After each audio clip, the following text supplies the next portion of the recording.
Hey, friend, have you ever wondered why they do what they do? Well, I wonder why we do what we do. So I'm not sure. Of course they have, Beth, or maybe you've even felt like your relationship or your marriage has been on cruise control and you don't know how to put the spark back into your relationship. Yeah, well, if that's you, welcome to Your Enneagram Coach, the podcast, because today we're going to be answering those exact questions and even more. We're super thrilled that you joined us. Now, in this part 2 of the 2-part series where we've been talking about how to have a fantastic relationship with each Enneagram type. Well, a few years ago, we released several new Enneagram products and resources under the scope of our platform, Becoming Us, which is to help marriages and relationships to grow through the lens of the Enneagram. First, we released our book called Becoming Us, using the Enneagram to create a thriving, gospel-centered marriage. But on top of that, we also released an online course. Not just one course, but 45 courses. Why? Because there are 45 couple types on the Enneagram. That's right, there's 45 of them. So these are specific to the combinations that people couple up, and we speak to the Enneagram and those dynamics that are specific to those relationships. Yeah, and it's really cool because a lot of people, when they watch their course, they will be like, oh my gosh, like Beth and Jeff, like here, like how do they know what's going on? It's like, yeah, we get it. But we also specify their growth path, and so that it's kind of like a cheat sheet. So they don't have to like try to figure it all out the long, hard way, but they have a fast track, and everyone can find that at becomingus.com. So last week, we spent some time to cover type 9, 8, 7, and 6s. And in this episode, we're going to cover type 5s through type 1s. Yeah, so just as a reminder from what we talked about last week is please do not commit a suicide with those that you love. Now, what is a suicide? Well, it's when we assume incorrectly other people's thoughts, feelings, and motives, which can harm, hurt, and even destroy our relationships. We want to ask good clarifying questions and ask people really where they're coming from instead of assuming from our personality perspective. But we also don't want to try to change our spouse. That is the Holy Spirit's work, where we get to participate through prayer and encouragement. And I know, Jeff, that you brought up Philippians 1:6, right? That's right. And this was a very significant turn in our marriage, which happened for me in seminary, where I began to realize that, so in Philippians 1:6, Paul says that he who began a good work in you will carry it on to completion. So although I have a particular role in Beth's life as her husband, as her friend, it is the Spirit's work to bring about conforming Beth to the image of Christ, not my responsibility.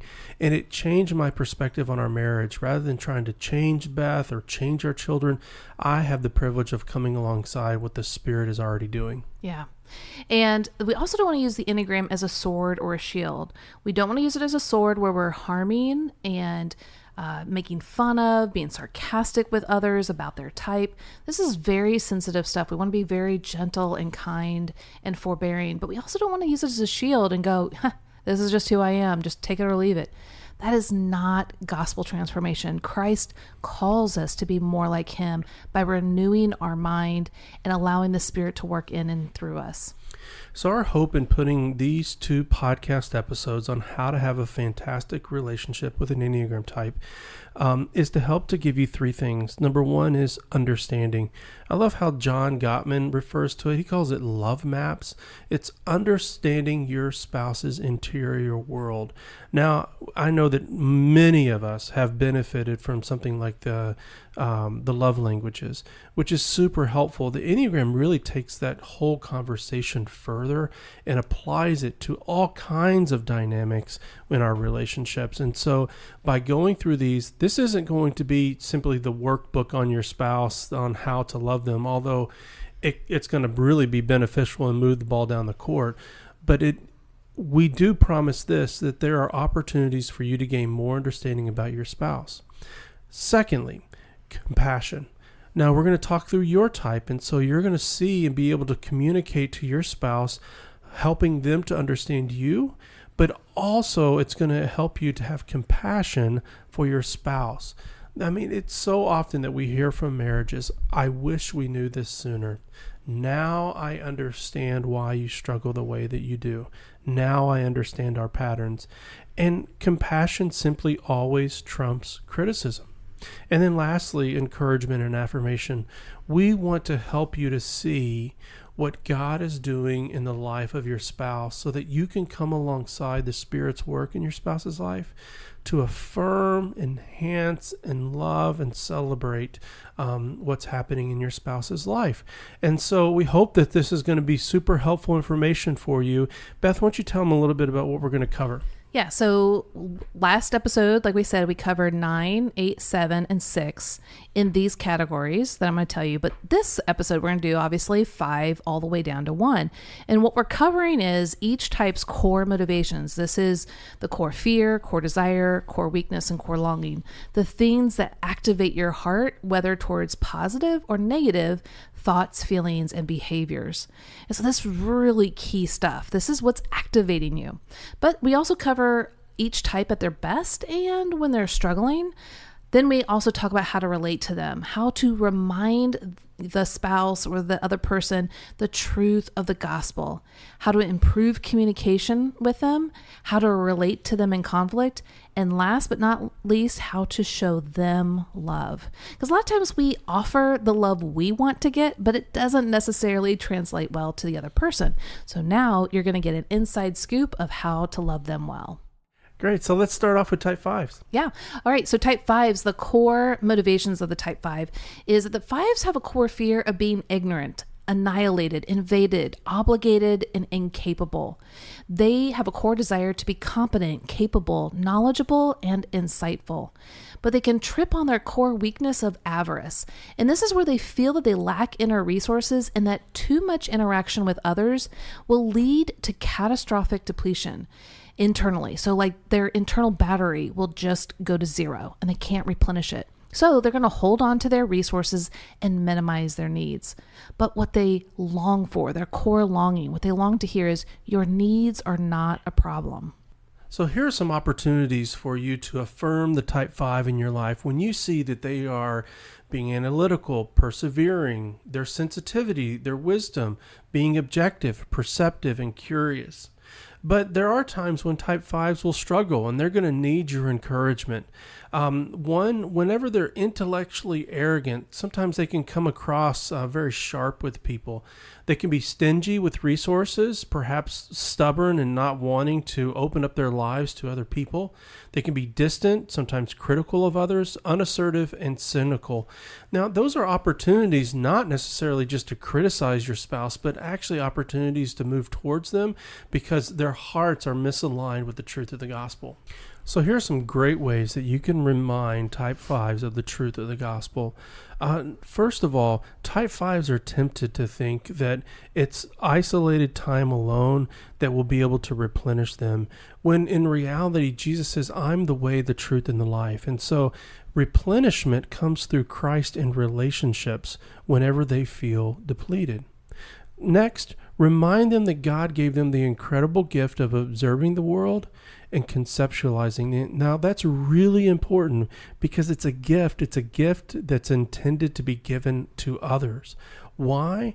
To remind them that the world needs them to insert their presence to confidently and assertively step into the world with the knowledge and the resources they have because they are a tremendous asset and gift to people. And to also remind them that Christ never intrudes in on them, but instead offers them deep freedom that they can't find anywhere else. That's so good. Also, their communication style, when they're actually aligned with the truth of the gospel and they're doing really well, they're very respectful, non-intrusive, they're curious, observant, and they engage in stimulating conversation with others. But when they're struggling, type 5s, their communication style can be that they're overly brief, cold, like you said, Jeff, intellectually arrogant, and they might withdraw and detach when they feel that relational obligations are being placed on them that they don't want to enter. Well, how can you improve communication with a type 5 in your life? Well, first, keep the conversations focused on facts and specific details. You want to understand that 5s, they're not going to just drum up thoughts and emotions on the spot. They take time to think and process and gather information. And so give them that time to process and then enable them to fully express themselves when they're ready. Inform fives how long you think that conversation is going to take. If you think this is going to be a quick conversation that you just need to cover something versus a really long conversation that you guys need to have, let them know so they can manage their internal reservoir and resources. And then ask them, hey, where's your internal battery? Are you at 70% to interact and have a conversation? Or are you down to 5% and you need to go recharge so that we can have that meaningful conversation? Show them that you understand that that internal battery can get depleted very quickly and that you're there to help them to recharge in any way you can. So here are a few things to keep in mind when you're relating to a type 5, when you're in a tense conversation and conflict. One, Beth just mentioned this about asking them how you can demonstrate that you care about their needs. And one of the ways is just asking where they're at in regards to their energy level, or maybe even setting up a separate time when they feel like they're going to be at their best to be able to have a meaningful conversation. You might want to tell them what you want to discuss in advance so that they're not surprised, and give them time and space to be able to digest and process. Now let's talk about what it means for 5 to digest and process. What they're going to receive more than big emotions and big energy is that you're going to need to come prepared with logic and reason and data. So there's going to be some work on your part in order to serve them well. Be sure to make sure that you come with bullet points and brief and straightforward reasons are always best whenever relating to a type 5 in conflict.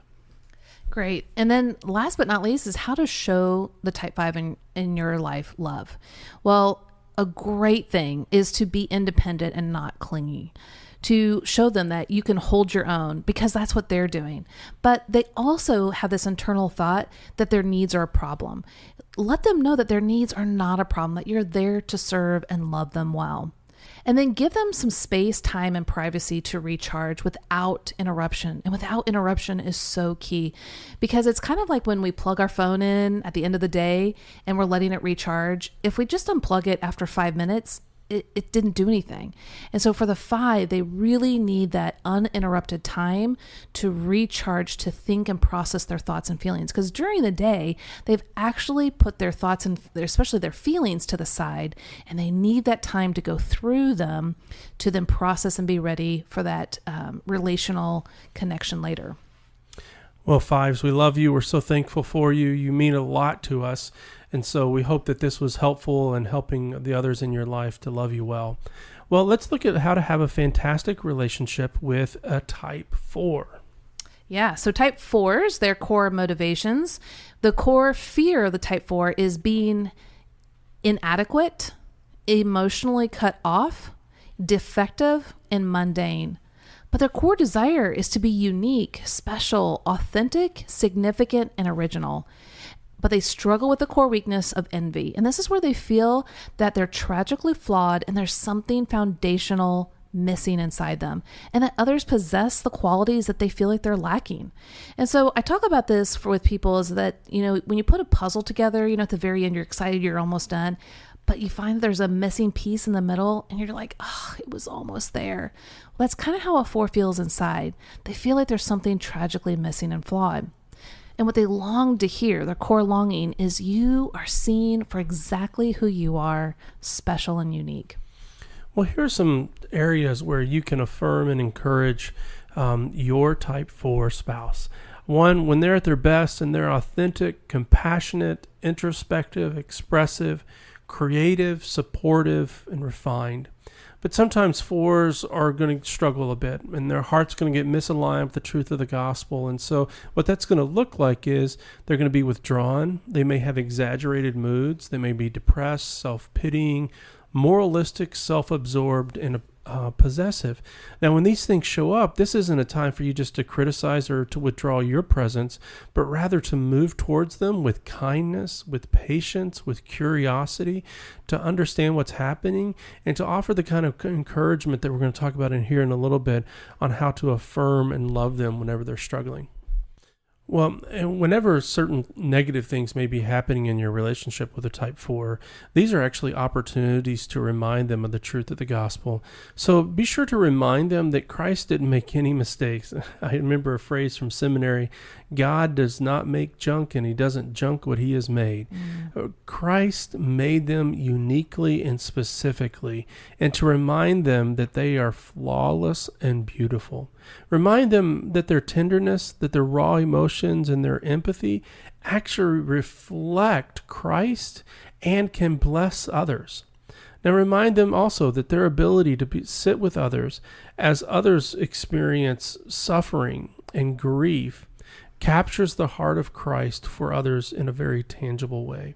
And then remind them that their creativity as well is an expression of Christ as their creator, and that by expressing their creativity, they become an instrument of blessing in the lives of others. Now, the communication style, when a type 4 is doing well, when they know who they are in Christ, they're going to be super authentic and deep, and they're going to express their emotions with this inner balance that Christ has demonstrated for us. They're empathetic and they're incredible listeners, especially when others are sad, suffering, or in grief. Now, a 4, when they're struggling, their communication style is that they can be moody, emotionally intense, explosive, or maybe even cold and detached, where they might be condescending and steer the conversation to focus in on themselves. Yeah, and then how to improve communication with a type 4 is first to express your own emotions more openly, to develop that solid and meaningful emotional relationship with the 4. But be authentic and real, and make sure that your communication with the type 4 doesn't just get stale, but it gets exciting and deep and exploring different facets and different emotions. Help your type 4 to express themselves with clarity and emotional balance. They really are the heavy lifters in the world of emotions. And then express what you admire and appreciate about your 4. Don't try to change them, but mirror back how beautifully they reflect Christ and how Christ was emotional as well. There's some great opportunities to be able to move conflict from harmful to helpful whenever you're relating to a type 4. The first thing is this: to be patient and accepting. It can take 4s quite a while to be able to express and give words to the depth of their emotions in a full way, and so you're going to want to bring patience to allow them to be able to encapsulate that and communicate it. Number 2, reassure them and listen until they've completely finished expressing themselves so that they feel valued and validated. Lastly, it may be helpful to paraphrase what they're communicating to you when they're done sharing to make sure that you understand them. Remember that one of their difficulties, one of their core fears is to be misunderstood or to feel so unique that they are fundamentally flawed, and you just want to paraphrase back to them and assure them, I'm listening to you and everything is fine. If you didn't understand them correctly, ask for clarification. Just be honest about it rather than trying to deny it or look away from it. And keep trying to repeat until you understand them and that they feel understood. Lastly, and most importantly, don't suggest to them or tell them that they're being overly sensitive or dramatic or maybe even moody, because it only hurts and isolates them, making them withdraw further. Yeah, so how to show love to the type 4 in your life? Be tender, empathetic, and understanding without trying to change them into what you want them to be.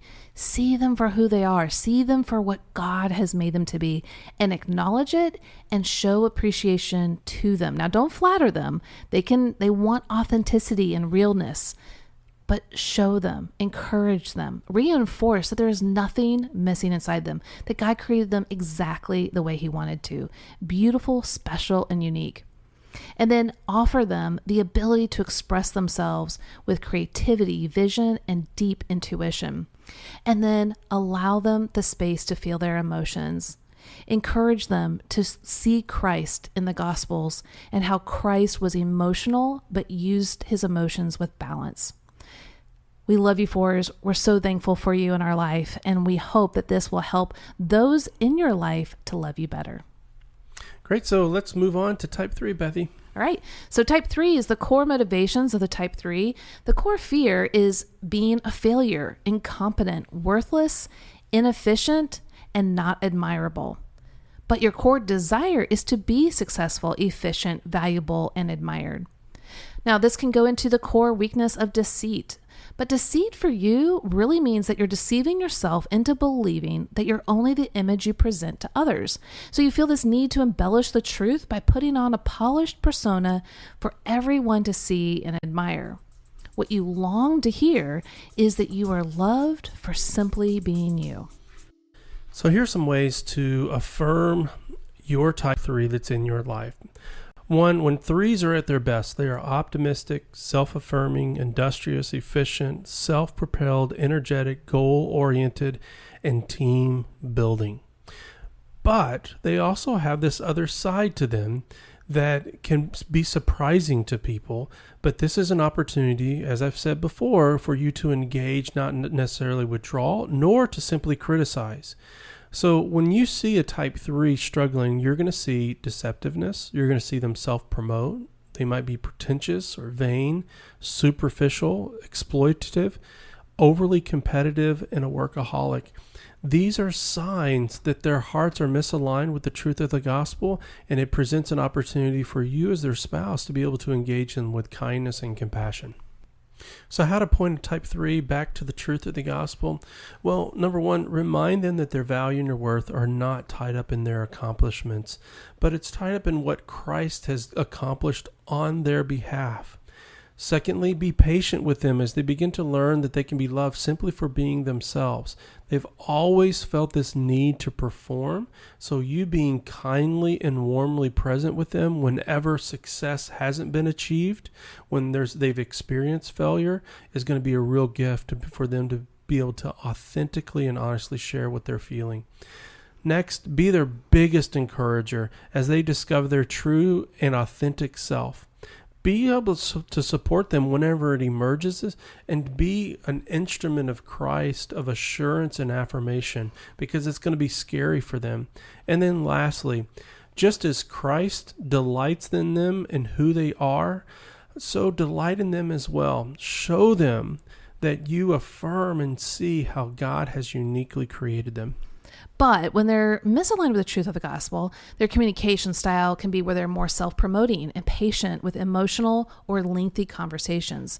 They might get angry or short and frustrated when things aren't going quite the way that they want, and their image might be tarnished, and they're not going to be as willing to disclose what's really going on inside them. And then how you can improve your communication with a type 3 is recognize when they're working. Usually when 3s are working, they're very dialed in and focused. It's not the greatest time to interrupt them for some deep conversation. But when you are needing to have a conversation, be very specific and clear about what your needs are, and even give real clear examples so that they know what it is that you're wanting, so they can accomplish it. To be ambivalent or to just not be clear can be really hard and frustrating to them because they don't know what they need to do next. Also, encourage and affirm them. This is so important to show that you support and you love them and that you see how hard they work. Be positive and then develop with them a clear outline and goals and steps that you guys can do to have positive outcomes for your relationship. Here's some suggestions about how to relate to a type 3 when you're in conflict or having a contentious conversation. Number 1, come with a problem-solving approach. They're not interested in just talking about emotions. They want solutions. Next, keep your emotions in balance. Don't get exaggerated in your negativity or pessimistic emotions. It's not going to go very far whenever you're relating to a type 3. Next, reiterate that they are loved for who they are and not just what they do. Affirm them on the good that they did accomplish so that they're not left wondering. Next, show them love and acceptance for whenever they show their authentic and true self, rather than simply just dwelling on their image and their successes. Next, focus on the positive ways that the 3 can address your concerns instead of focusing on their negative qualities or their failures. And then lastly, remind the 3 specifically why and how they are uniquely valuable. And then last, but definitely not least, how to show the type 3 in your life love. Well, recognize that threes deep down feel like they have to do in order to receive love. So this is a great opportunity for you to show them that you love them for simply being them, that they don't have to accomplish anything. Now, of course, we still want to affirm their accomplishments, but we want them to know it's not just their accomplishments that why you love them. So I love you for simply being you is a great way to show them love. When you're talking, keep the conversations constructive and your feedback positive rather than overly critical or emotional. And then provide a peaceful and tidy atmosphere where they can thrive. Remind them that their worth is not in what they accomplish, but what Christ accomplished for them. And that you are right there alongside them, supporting them and encouraging them as they move into their genuine and authentic self. Hey, we love the type threes in our lives. And one thing that I wish I had maybe said earlier in the podcast is that, these are suggestions and in some ways they may be a little bit stereotypical of a type or consistent with a type, but these are opportunities to have conversations. So type threes, we hope this is going to help the other people in your life learn how to love you better, but be sure to add to the list and be able to talk specifically about who you are and how they can relate to you. Well, type twos, you're up. Yeah. And each time we say, oh, we love you, type whatever, I'm like, yeah. And all of a sudden a flood of all my friends and exactly coworkers right. and family flood my mind. So type twos, our daughter's a type 2. So of course, we love type 2s. Now the core motivations of the type 2 is the core fear of being unloved, worthless, needy, rejected, and unwanted. The core desire of the type 2 is that they want to be loved, wanted, and appreciated. But they can struggle with the core weakness of pride. And this is where 2s are going to deny their own needs and emotions while focusing on the emotions and needs of others. And then confidently inserting their helpful support in hopes that others will show their appreciation and gratitude. Now, the type 2s have a core longing to hear you are wanted and loved. You don't have to serve and help. You are just loved for who you are. Here are some particular behaviors that you're going to see whenever a type 2 is aligned with the truth of the gospel, because 2s at their best are loving, compassionate, nurturing, generous, supportive, hospitable, and empathetic. And those are opportunities for you to affirm the type 2. But type 2s can struggle sometimes. And what that's going to look like is intrusiveness. They can be martyr-like, manipulative, possessive. Sometimes they can be a flatterer, overly needy, or overly accommodating. Those are opportunities for you to come alongside the 2 to remind them of the truth of the gospel and how much Christ values them. Well, when you see that your type 2 spouse is having difficulty or they're struggling, here's a couple ways in which you can help a type 2 to be reminded of the truth of the gospel. First, remind them that they are loved and cherished and cared for by Christ. We love because Christ first loved us. We serve because Christ first served us. The compassion that we have received is the compassion we give to others. Type 2, be reminded that it is Christ who has first loved you. Next, remind them that Christ took excellent care of his own needs and emotions by times separating from the crowds, separating from the apostles, and spending time with his Father alone. Encourage your type 2 spouse to make time, make a plan for their own self-care. Next, remind them that all the blessings that God has given them, all the assurances that say you are mine and you are deeply loved. Lastly, remind them of how valuable they are simply for being them and not valued simply because of what they do for others. They don't need to earn the love of others nor earn the love of Christ because he is everything for them by love. Yeah, and then when they are aligned with the truth of the gospel, their communication style is one where they are phenomenal listeners. They ask incredible questions. They have a warm presence, give helpful guidance, and are compassionate and empathetic listeners. Now, of course, when they're not doing as well, their communication style can be where they're actually either passive aggressive or can actually be very direct and give unsolicited advice. And then when they feel that they've helped too much, that they're constantly giving and never receiving, they can kind of get angry and complain about it. And then how to improve communication with a type 2 in your life. make sure that you connect with your type 2 before anything else. Make sure that you see them, that you give them the love and the encouraging tone to set the stage. And then if there is something that you need to say that might not land on them well, make sure you use the sandwich method. And the sandwich method is where the top bun layer is lots of encouragement and affirmation. Then you might need to say what needs to be said, but you still do it with love and affection, which is the meat of it. And then at the bottom bun is again affirmation, encouragement, and pointing them to the gospel. And so you want to do this in a way that helps them to not feel shame and rejection, which is some of their core fears. Help reinforce your love and how you want to walk alongside them and support them in every way. Great. Here are some suggestions about how to relate to a type 2 whenever you're in conflict. Number 1, be patient and receptive, giving them time to be able to express their emotions and to be able to process externally. Next, paraphrase what they've said to make sure that you've heard them accurately. If you didn't hear them right, be sure to ask some clarifying questions. This shows them that you seek to understand them and that you value their thoughts. Next, make every effort not to use accusatory words or body language that can shame, hurt, or close off highly sensitive 2s. 2s fear rejection, and any verbal or nonverbal communication that proves that rejection is coming, they're going to shut down. And then lastly, take the time to focus on their thoughts and feelings with curiosity. They often have given themselves to all kinds of people, particularly whenever they're activated internally. And so to move towards them with encouragement and affirmation is going to be very helpful in a time of conflict. And then last but not least, how to show the type 2 in your life love. First, demonstrate that you love them and tell them specifically what you love and appreciate about them. There is so much we can offer our 2s in this area because they do so much. But more importantly, let them know that you love them unconditionally. It's not based off of what they do, but just who they are. Take the time to ask them about their life, feelings, and their needs because they're always asking about others. And they might deflect it, so be patient and make sure you reroute the conversation back to being curious about them. And surprise them with creative gifts and time together.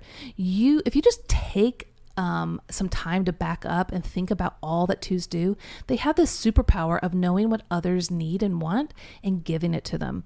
We need to do the same with them now. It might not be our superpower, but let's take the time to see what would the 2 in my life love, and then let's offer it to them. And then remove any hindrances that are keeping your 2 from taking care of themselves. And make sure they come back to Christ and soak in the deep, unconditional love and affirmation they have with Him. So 2s, we absolutely love you. We're so thankful for you and the presence you have in our life. 2s have had such a significant contribution to our lives. We're so grateful.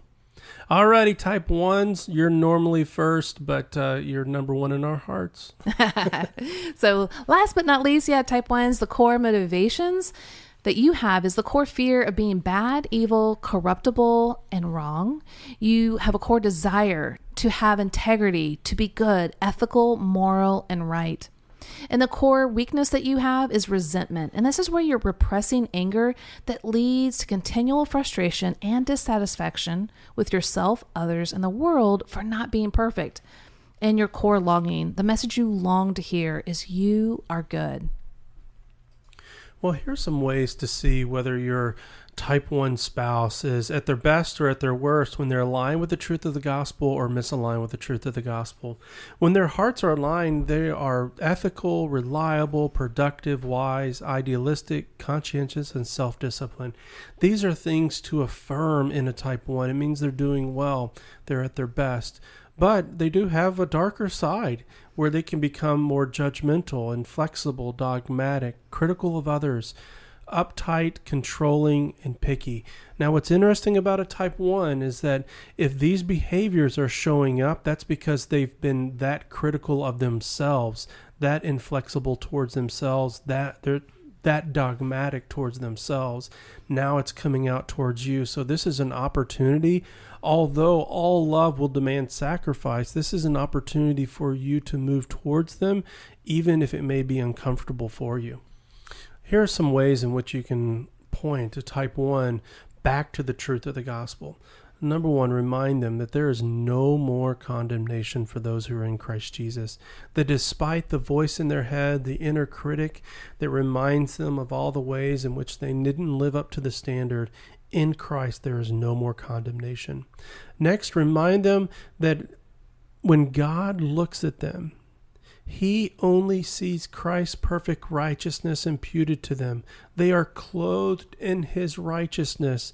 And so God will never bring back up their failure, but rather He intends to restore and will ultimately restore them whenever He returns. Next, be quick to mirror Christ by being gracious, merciful, and forgiving. Next, demonstrate that you understand that their inner critic is constantly assaulting them, being kind and patient with them as they try to differentiate the voice between their inner critic and who the Holy Spirit is for them, reminding them of all the assurances that we have in Christ. Lastly, ask for forgiveness from your type 1 spouse when appropriate. It's going to help them to forgive and to be able to move forward. And it's an opportunity for them to be reminded of the forgiveness and grace that they have received in Christ. And when they are doing well, their communication style is that they're very honest, poised, polite, sincere, and they have well thought out ideas and opinions, and they make sure that goodness prevails for everyone. Now, when they're not aligned with the truth of the gospel, they can struggle in their communication style. And this is where they can speak in more of a teaching, correcting, and judgmental way and become easily irritated, opinionated, and show their displeasure more visibly. Now, some ways that you can improve communication with the type 1 in your life is to realize that they're not searching for imperfections. See, imperfections leap out at them, and their inner critic sees it and assaults them with what's wrong. So demonstrate great empathy towards them, acknowledging that that you understand that they suffer under a very spiteful inner critic, and ask them how you can help relieve the burdens of that inner critic. And obviously, prayer for them is a great way, and to reassure them of what the gospel says about them. So don't commit a suicide thinking that the type 1 is just out there trying to judge you. Remember that inner critic is berating them, which might flow outward. But also remember, the heart of a 1 is to give advice to help those that they love and to bring goodness to the world. Here are some ways in which you can relate to a type 1 whenever you're in conflict or having a contentious conversation. Number 1, take a problem-solving approach. Be practical in your solutions about how to deal with the issue. Sometimes that they don't want to focus on emotions. Next, keep the conversation productive, and instead of demanding emotional responses, to look towards a problem-solving approach. Next, discuss issues reasonably, relying on wisdom, insights, and facts. It's really going to help them to be able to process what's happening relationally. Next, provide structure to the conversation so it doesn't get lost. It stays logical and consistent. Listen to the one's thoughts, listen to their criticism and their judgments without assuming an intention to hurt you. Oftentimes, it may come out sideways, but they're actually trying to help. And beginning with an affirmation or giving them the benefit of the doubt, it can really be helpful. But also remember, sometimes what you think is a gift to others really does land on others harshly. Next, discuss the issues and the facts at hand, avoiding personal criticism and attacks.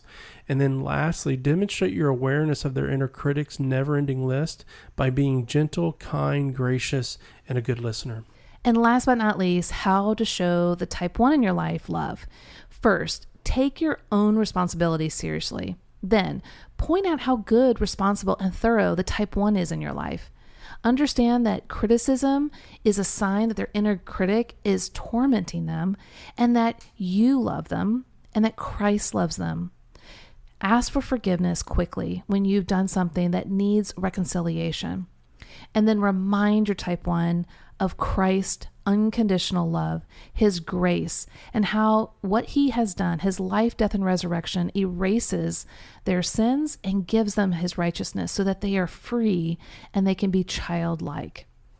So type ones, we are so thankful for you. You bring us wisdom and insight and clarity in so many areas where we absolutely need it. So thank you. Well, we're so glad that you joined us over these last 2 episodes, and we really do hope that this has been a helpful resource for you, not only personally in being able to help your spouse love you more, we also hope that this has been a great resource for you spouses, for you to express your faith through love as you have come to understand what's happening underneath the hood of your spouse, to be able to move towards them with understanding, compassion, and encouragement. We really suggest that you guys check out our book, Becoming Us, where it is a tool to help you to create a thriving gospel-centered marriage using the tool of the Enneagram. It's all about seeing Christ in each other with compassion and empathy and grace. The back of the book holds this map for each other. A lot of points that we pointed out today, you'll get to see back there. So go check out that book at becomingus.com. Plus, a lot of these resources and more are in our course called Becoming Us as well at becomingus.com. And here's the cool thing. It's not just one course. There are 45 courses because there are 45 couple types. We dialed in our course specifically for the 2 of you. And we can't wait for you guys to hear how to love each other well from each other's personality vantage point. Well, we're so thankful that you've spent these last 2 episodes with us, and we hope that you found it helpful for your relationships. We look forward to be able to provide you with more resources to help your personal growth in your relationships and your professional life with the insights of the Enneagram through the lens of the gospel. So thankful that you joined us, and we hope to see you next time for our next episodes. All right. We'll see you guys then.